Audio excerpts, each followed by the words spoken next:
संगणक प्रचारक संघटनेच्या माध्यमातून संपूर्ण राज्यामध्ये गेल्या 45 दिवसापासून बेमुदत काम बंद आम्ही पुकारलेला आहे।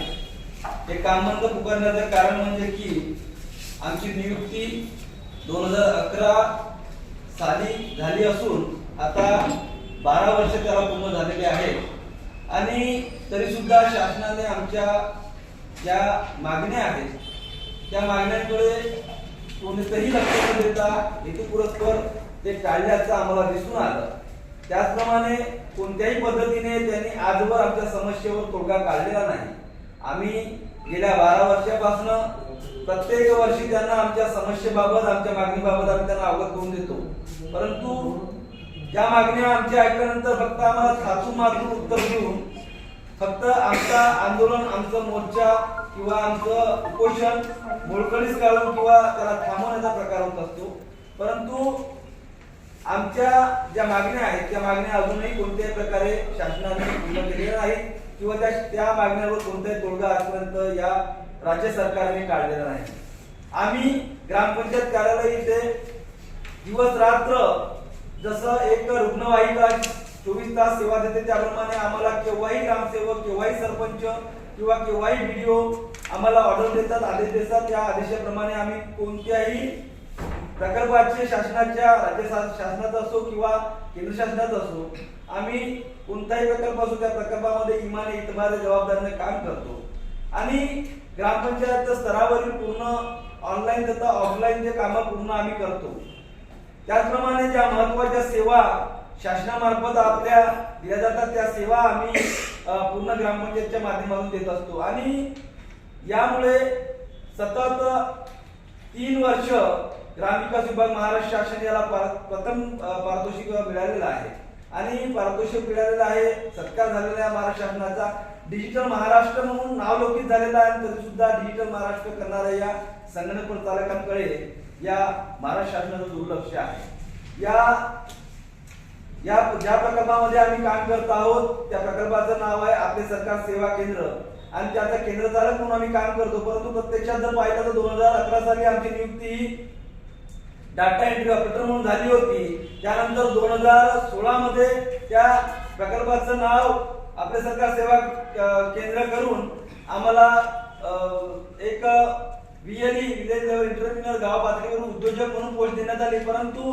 ती पोस्ट व्हीएलई नसून फक्त आम्हाला एक भाड्याचा बैल दिल्यासारखा हा प्रकार हे शासन करत आहे।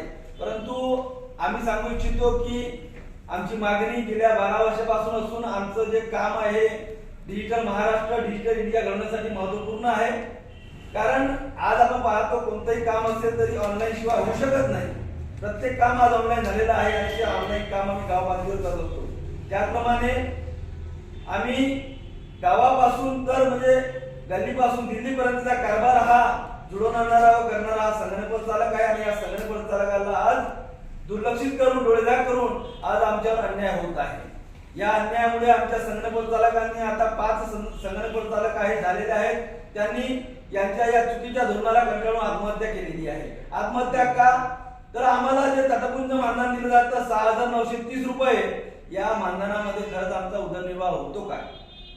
आमच्या ज्या मूलभूत गरजा आहेत त्या पूर्ण होतात काय? हा विचार या शासनाने केला पाहिजे। 6,930 रुपयामध्ये एक माणूस जगू शकत नाही तर त्याचं कुटुंब कसं जगेल हा विचार या शासनाने करायला हवा।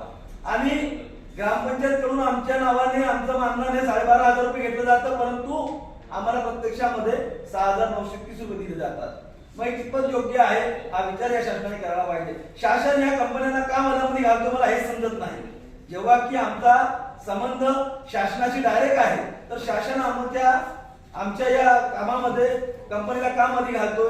तर असे मला हरकत नाही की शासनाला या कंपनीच्या माध्यमातून काही देवाणघेवाण होत नसेल, हा एक प्रश्न आमच्या मनामध्ये निर्माण झालेला आहे। कारण जर आमच्या नावाने 12,500 रुपये घेतले जातात तर मग आम्हाला 6,500 रुपये का दिले जातात? हा एक महत्त्वपूर्ण विषय आहे।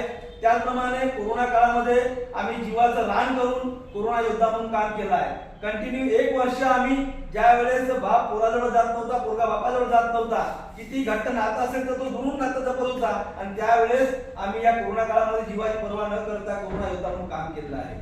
त्याचप्रमाणे आयुष्यमान भारत योजना असेल, कोणती प्रधानमंत्री आवास योजना असेल, त्यानंतर दारिद्र्य सर्वे असेल किंवा कोणते सर्वे असतील, पीक विमा असेल, असे कर्जमाफी असेल, कोणतीही योजना असेल, त्या योजनेमध्ये सर्व काम आम्ही संघटनाकडून चालक गाव पातळीवर करतो. आणि तरी सुद्धा हे शासन एक गेंड्याच्या खात्रीचं शासन असल्यासारखं काम करत आहे आणि आमच्या मागण्यांकडे दुर्लक्ष करत आहे.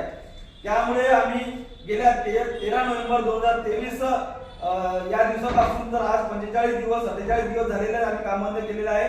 काम बंद केल्यामुळे काय झालं की आता शासनाला आमची गरज काय आहे माहिती पडली.